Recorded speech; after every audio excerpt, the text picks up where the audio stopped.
श्री साईं जीवनमाला प्रस्तुत करते हैं श्री साईं सच्चरित अध्याय 23 कथा मेरे शिरडी के साईं नाथ की। ओम साई राम। स्वागत है आपके अपने चैनल साईं जीवनमाला पे। तो मैं हूँ राम गुप्ता। तो आज हम आपको शिरडी के साईं बाबा के महाग्रंथ के अध्याय 23 की पावन कथा सुनाने जा रहे हैं, क्योंकि यह कथा हम साईं बाबा की द्वारका माई से साक्षात शिरडी के साईं बाबा को सुना रहे हैं। हमारे पीछे पर भी बैठे हैं साईं, हमारे आगे भी साईं हैं। तो साईं सच्चित के इस महाग्रंथ की पावन कथा को चालू करने से पहले जयकारा लगाएंगे। अनंत कोटि ब्रह्मांड नायक राजाधिराज योगी राज परम ब्रह्म श्री सच्चिदानंद सद्गुरु श्री साईनाथ महाराज की जय। क्योंकि ये महाग्रंथ का पाठ संसार में फैली इस कोरोना महामारी को दूर करने के लिए हम बाबा की द्वारका माई से बाबा को सुना रहे हैं, ताकि बाबा अपने जीवन चरित्र को सुनकर वैसा ही चमत्कार पुनः दिखाएं जैसा बाबा ने शिरडी में हैजा की महामारी को दूर किया था। आटा गेहूं पीस कर आटे को शिरडी के मेड़ पे फेंकवाकर शिरडी को बचाया था बाबा। वैसा ही कोई चमत्कार दिखा दो और संसार को बचा लो साईं। तो चलिए साईं सच्चित के इस महाग्रंथ की पावन कथा को अगर आप सुनने जा रहे हैं, श्रवण करने जा रहे हैं, तो प्रार्थना कर लीजिएगा कि बाबा सब पे अपनी कृपा बरसाए। साथ ही अपने लिए भी प्रार्थना कर लेंगे कि जो भी परेशानियां उसे दूर करे। और हाँ, आप सभी हो सके तो इस महाग्रंथ का पाठ को बीच में ना छोड़ें, कृपया आखिरी तक देखें, तभी आपको इसका फल प्राप्त होगा, अन्यथा आप ना देखें। तो चलिए साईं सच्चित के इस महाग्रंथ की पावन कथा को चालू करते हैं। अध्याय 23।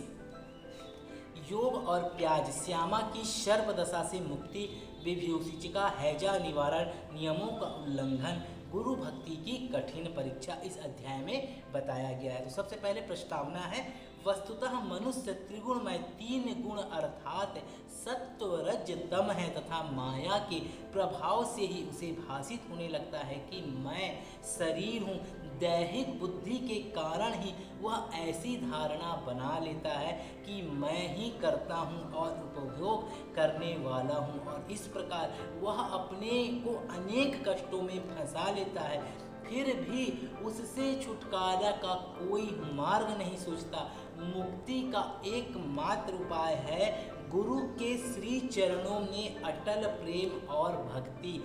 सबसे महान अभिनयकर्ता भगवान साईं ने भक्तों को पूर्ण आनंद पहुंचाकर उन्हें निज स्वरूप में परिवर्तित कर लिया है। उपयुक्त कारणों से हम साईं बाबा को ईश्वर का ही अवतार मानते हैं, परंतु वे सदा यही कहा करते थे कि मैं तो ईश्वर का दास हूँ। अवतार होते हुए भी मनुष्य को किस प्रकार आचरण करना चाहिए तथा अपने वर्ण के कर्तव्यों का किस प्रकार निभाना चाहिए, इसका उदाहरण उन्होंने लोगों के समक्ष प्रस्तुत किया है, जो हम आपको बताते हैं। जो सब जड़ और चेतना पदार्थों में ईश्वर के दर्शन करता हो उसको विनयशीलता ही उपयुक्त थी। उन्होंने किसी की उपेक्षा या अनादर नहीं किया। वे सब प्राणियों में भगवत दर्शन करते थे।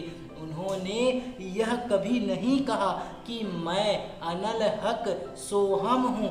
वे सदा यही कहते थे कि मैं तो यादे हक दसोहम हूँ। अल्लाह मालिक उनके होंठों पर था। हम अन्य संतों से परिचित नहीं हैं और ना हमें ज्ञात है कि वे किस प्रकार आचरण किया करते हैं तथा उनकी दिनचर्या इत्यादि क्या है। इस कृपा से केवल हमें इतना ही ज्ञात है कि वे अज्ञान और बुद्ध जीवों के निमित्त स्वयं अवतीर्ण होते हैं। देखा आपने बाबा ने कैसी कैसी चमत्कार और लीला दिखाई थी, और बाबा सदैव कहा करते थे कि अपने अंदर मैं की भावना कभी भी मत लाओ। मैं अगर आपके अंदर आ जाएगा तो आपको अहम आ जाएगा और अहम आपके विनाश का कारण बन सकता है। तो मैं करने का मतलब ही क्या है? ये शरीर खुद हमारा नहीं है। एक दिन आए हैं, दिन चले जाएंगे, घूम रहे हैं ट्रेन की सवारी जैसे। चलिए आगे सुनते हैं बाबा के सुंदर संदेश। शुभ कर्मों के परिणाम स्वरूप ही, आपके शुभ कर्मों के कारण ही आपको संतों की कथाएं और लीलाएं श्रवण करने की इच्छा उत्पन्न होती है, अन्यथा नहीं। अब हम मुख्य कथा पर आते हैं। आपके जीवन का कोई पुण्य प्रबल है जिसके कारण आप आज साईं के सानिध्य में बाबा की द्वारका माई से साईं की इस पावन कथा को सुनने का अवसर प्राप्त किए हैं, तो इसे आप व्यर्थ ना गंवाएं। आनंद पूर्वक बाबा की इस कथाओं को श्रवण करें और महसूस करें कि आप शिरडी के जीवन काल में साईं के समीप बैठे हुए हैं और बाबा की इस कथा का आनंद ले रहे हैं। जब आप साईं के सानिध्य में रहेंगे तो बाबा की आवरण शक्ति आपके सारे कष्टों को ऑटोमेटिक दूर कर देगी और आपके ऊपर अनेकों वर्षों तक बाबा की कृपा बनी रहेगी, आपके जीवन काल तक और आपके परिवार के ऊपर भी। तो चलिए आगे चलते हैं, योग और प्याज की पावन कथा को सुनते हैं। एक समय क्या हुआ, एक योगाभ्यासी नाना साहब चंदोरकर के साथ शिरडी आया। उसने पातंजल योग सूत्र तथा योग शास्त्र के अन्य ग्रंथों का विशेष अध्ययन किया हुआ था, परंतु वह व्यवहारिक अनुभव से वंचित था। मन उसका एकाग्र ना हो सकने के कारण वह थोड़े समय के लिए भी समाधि ना लगा सकता था। यदि साईं बाबा की कृपा प्राप्त हो जाए तो उनसे अधिक तक समाधि अवस्था प्राप्त करने की विधि ज्ञात हो जाएगी। इस विचार से वह बाबा के समक्ष शिरडी आया था और जब मस्जिद में पहुंचा, जब बाबा की वह द्वारका माई में पहुंचा तो साईं बाबा को प्याज सहित रोटी खाते देख उसका ऐसा विचार आया कि यह कच्ची प्याज सहित सूखी रोटी खाने वाला व्यक्ति मेरी कठिनाई को किस प्रकार हल कर सकेगा। साईं बाबा तो अंतर्ध्यान थे। उसका विचार जानकर तुरंत नाना साहब से बोले कि ओ नाना, जिसमें प्याज हजम करने की शक्ति है उसको ही उसे खाने चाहिए, अन्य को नहीं। इन शब्दों से अत्यंत विस्मित होकर योगी ने साईं चरणों में अपना पूर्ण आत्मसमर्पण कर दिया और शुद्ध और निष्कपट भाव से अपनी कठिनाइयाँ बाबा के समक्ष प्रस्तुत करके उनका हल प्राप्त किया और इस प्रकार संतुष्ट और सुखी होकर बाबा के दर्शन और उदी लेकर वह शिरडी से चला गया। देखा, बाबा के समक्ष समाधि की अवधि को बढ़ाने के उद्देश्य से एक भक्त जो आया था, बाबा ने उसकी मन की बातों को जान लिया कि उसने कहा बाबा को कि ये सूखी रोटी सहित प्याज खाने वाला क्या उसे आशीर्वाद देगा। बाबा ने तुरंत ही भक्तों के समक्ष वो बातों को बोली और उसे आभास कराया, जिससे उसे बहुत ही बेकार लगा और वह साईं चरणों में अपना पूर्ण आत्मा को समर्पण कर दिया। अब एक कथा है, बाबा ने सामा को, जो सामा बाबा के परम भक्तों में से एक था, उसे सांप के काटने से किस प्रकार बचाया था। बहुत ही प्यारी कथा है और आपने सोचा भी नहीं होगा कि बाबा के भक्त जब बाबा की शरण में जाते हैं तो बाबा उसे किस तरह से बचाते हैं। ये कथा प्रारंभ करने से पूर्व हेमंत पंत लिखते हैं कि जीव की तुलना पालतू तोते से की जा सकती है, क्योंकि दोनों ही बद्ध है, एक शरीर में तो दूसरा पिंजरे में। दोनों ही अपनी वृद्धा अवस्था को श्रेष्ठकर समझते हैं, परंतु यदि हरि कृपा से उन्हें कोई उत्तम गुरु मिल जाए और वह उनके ज्ञान चक्षु खोल के उन्हें बंधन से मुक्त कर दे तो उनकी चेतना का स्तर उच्च हो जाता है, जिसकी तुलना में पूर्व संकीर्ण स्थिति सर्वथा तुच्छ ही थी। गत अध्याय में किस प्रकार श्री मिरिकर पर आने वाले संकट की पूर्व सूचना देकर उन्होंने उसे बचाया था, इसका वर्णन किया जा चुका है। पाठकगण, अब आपसे उसी प्रकार की एक और कथा का यहाँ पर हम श्रवण करें। एक बार क्या हुआ, सामा जो थे उनको सांप ने उनकी उंगली में डस लिया। समस्त शरीर में, उनके पूरे शरीर में विष का प्रसार हो जाने के कारण वह अत्यंत कष्ट का अनुभव करके कुंदन करने लगे कि अब मेरा अंतकाल समीप आ गया है। उनके इष्ट मित्र उन्हें भगवान विठोबा के पास ले जाना चाहते थे, जहां इस प्रकार की समस्त पीड़ाओं की योग चिकित्सा होती है, परंतु सामा मस्जिद की ओर ही दौड़ा।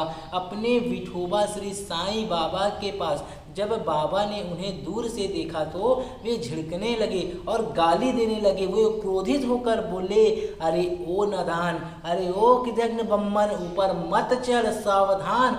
यदि ऐसा किया तो फिर गर्जना तेज चिल्लाते हुए बाबा बोले, दूर हट, हट, दूर हट, नीचे उतर। श्री साईं बाबा को इस प्रकार अत्यंत क्रोधित देखकर सामा उलझन में पड़ गया कि और निराश होकर सोचने लगा कि केवल साईं की द्वारिका माई ही तो मेरा जीवन दाता है और यही तो मेरा घर है और साईं बाबा मात्र ही असहायों के आश्रय दाता हैं। और जब वे इस प्रकार मुझे यहाँ से भगा रहे हैं तो मैं अब किसकी शरण में जाऊँ। उसने अपना जीवन की आशा ही छोड़ दी और वहीं शांतिपूर्वक बैठ गया।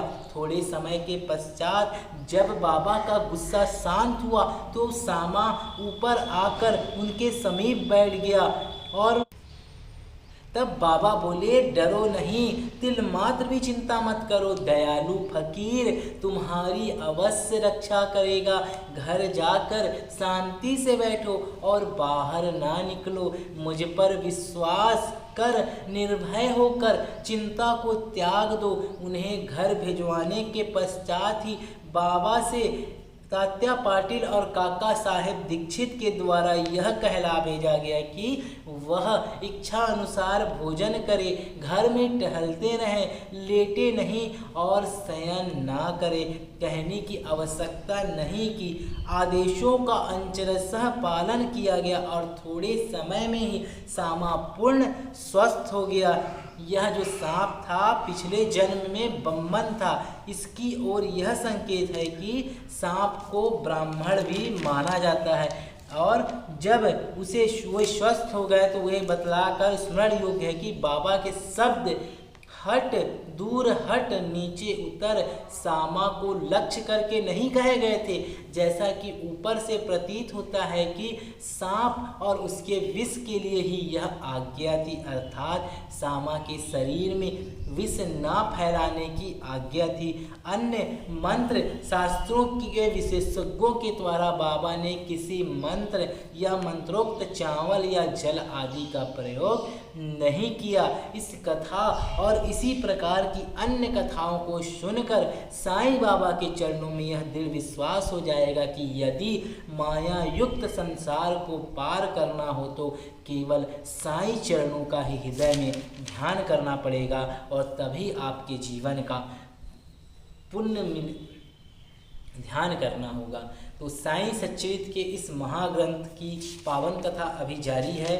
कल के वीडियो में हम आपको साईं सच्चरित्र अध्याय 23 की इस पावन कथा को संपूर्ण करेंगे, तो आप बने रहें साईं जीवन माला के साथ। तब तक के लिए ओम साईं राम। अगर आप सभी साईं जीवन माला पे नए हैं तो सब्सक्राइब कर लीजिए, बेल आइकन को ऑन कर दीजिए ताकि बाबा के इस महाग्रंथ की पावन कथा सबसे पहले आप श्रवण कर पाएँ और पुण्य के भागीदार बन पाएँ। अगर आप चाहते हैं मुझे आगे बढ़ाना, अगर आपका प्यार मुझे मिले तो प्लीज़ आप मेरे चैनल राम गुप्ता लव पे भी मुझे सब्सक्राइब जरूर कीजिएगा। मैं आपका इंतज़ार करूंगा कि किन किन भक्तों ने मुझे सब्सक्राइब किया।